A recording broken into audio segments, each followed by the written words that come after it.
Gempa bumi susulan berkekuatan magnitudo 5,8 yang berpusat di wilayah Nagekeo pada Senin pagi merusak permukiman warga.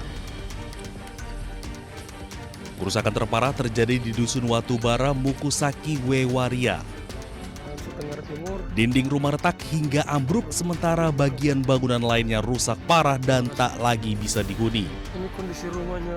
Akibat gempa ini warga terpaksa beraktivitas di luar rumah. Mereka khawatir bangunan runtuh jika sewaktu-waktu terjadi gempa susulan. Mungkin kalau ada hal-hal atau ada bantuan, yang paling utama adalah air minum, kemudian makanan, lalu kalau bisa untuk tenda untuk kami tinggal sementara. Hingga Senin sore, warga juga mengaku belum menerima bantuan darurat dari pemerintah Kabupaten Ende. Warga berharap petugas segera datang mendata kerusakan serta menyalurkan logistik dan menyiapkan tempat pengungsian bagi warga yang rumahnya sudah tidak layak huni. Dari Ende, Nusa Tenggara Timur, Jody Nura, iNews melaporkan.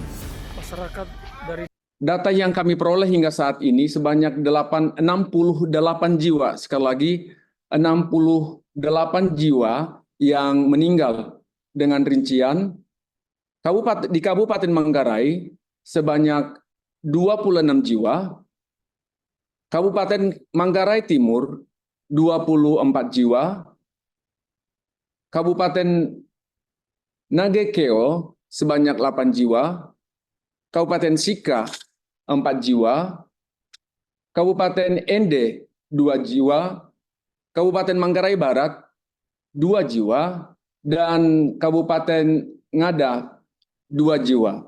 Sedangkan jumlah yang luka-luka saat ini ditemukan sebanyak 213 jiwa.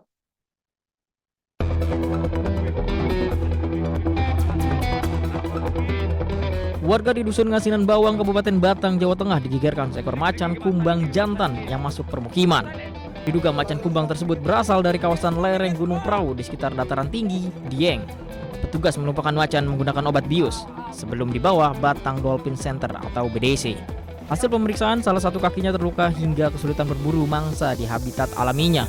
Sementara beratnya hanya sekitar 25 kg, tergolong kurus untuk macan berusia 10 tahun. Diduga macan turun gunung karena terdampak musim kemarau hingga harus bergerak lebih jauh untuk mencari mangsa. Sebelum ditangkap, macan kumbang itu sempat memangsa ternak warga berupa ayam dan juga marmut.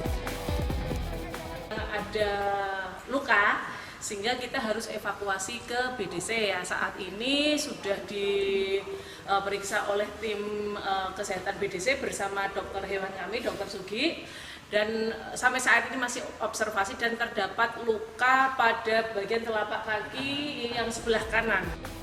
Saat ini kondisi satwa masih dalam penanganan ketat dan mendapatkan penanganan dari tim dokter.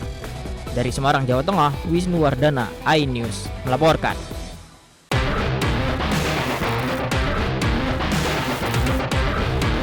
Dua tersangka yang telah ditangkap dan ditahan yakni seorang pria dan seorang wanita yang berperan sebagai pembawa acara dan pemberi tantangan.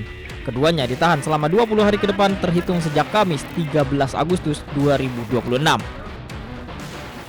Sebelumnya, polisi menangkap dua orang usai Majelis Ulama Indonesia atau MUI melapor ke Polres Metro Jakarta Utara.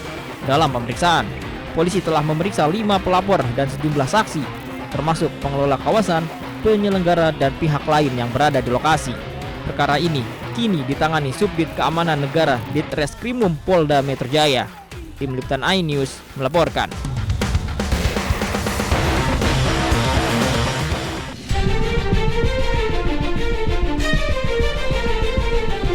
Asap tebal membumbung tinggi dan meluas di lokasi kebakaran di tempat pembuangan akhir Ciniru, Jalaksana, Kuningan.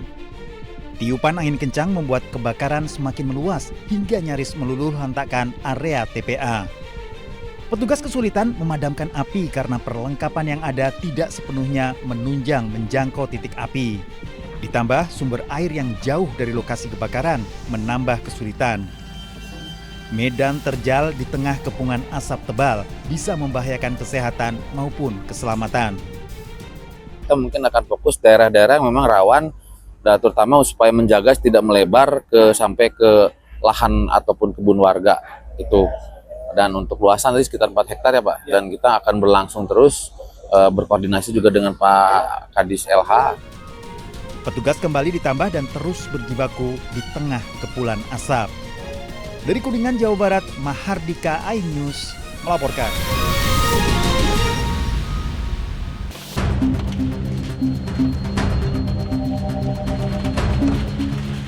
Menggunakan alat berat, sedikitnya 58 bangunan liar yang ada di trotoar, bahu jalan, hingga saluran drainase di Jalan Raja Wali Kota Bandung dibongkar petugas. Para penghuni hanya bisa pasrah menyaksikan pembongkaran bangunan. Karena ini merupakan penertiban, jadi kita menertibkan bangunan liarnya. Jadi kita tidak ada kompensasi atau bentuk apapun juga, karena memang mereka telah menyalahi peraturan daerah Kota Bandung tentang KT. Pembongkaran bangunan liar ini untuk mengembalikan fungsi fasilitas umum agar dapat digunakan masyarakat dengan aman dan nyaman. Dari Bandung, Jawa Barat, Billy Maulana Finkran, iNews melaporkan.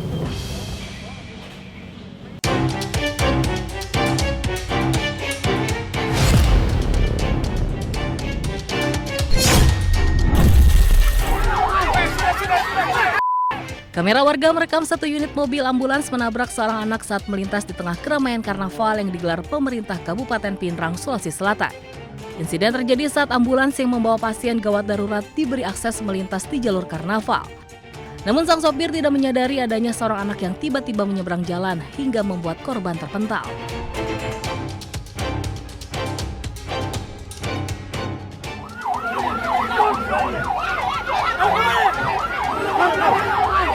Situasi sempat memanas dan diwarnai ketegangan. Sopir ambulans bahkan sempat mendapat bogaman mentah oleh oknum petugas saat berusaha menghentikan laju kendaraan.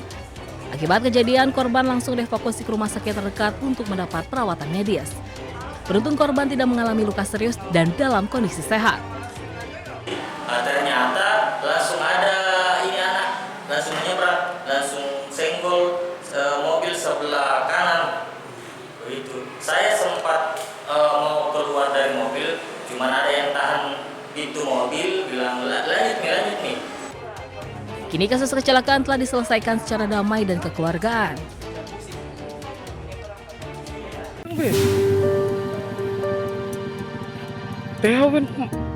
Seekor orangutan dewasa berjalan menyeberangi jalan utama di Kabupaten Tangingan, Kalimantan Tengah. Orangutan kemudian masuk ke area perkantoran dan memanjat sebuah pohon. Diduga satwa langka ini sedang mencari air dan makanan setelah keluar dari habitatnya di kawasan hutan. Petugas damkar tidak bisa langsung mengevakuasi orangutan karena selain memiliki tenaga yang kuat, orangutan juga agresif sehingga memerlukan penanganan khusus. Selain itu, diperlukan juga peralatan yang sesuai untuk proses evakuasi. Dan sekarang orangutan ini sudah kembali ke habitat asalnya, yaitu di area hutan di belakang komplek perkantoran Kerekumbang, Kabupaten Katingan. Diduga satwa yang dilindungi ini keluar dari habitatnya di hutan akibat kekurangan makanan. Kebakaran hutan dan juga penebangan liar yang marak membuat orangutan dan penghuni hutan harus menuju permukiman untuk bertahan hidup. Dari Kabupaten Katingan, Kalimantan Tengah, Adi Sata, iNews melaporkan.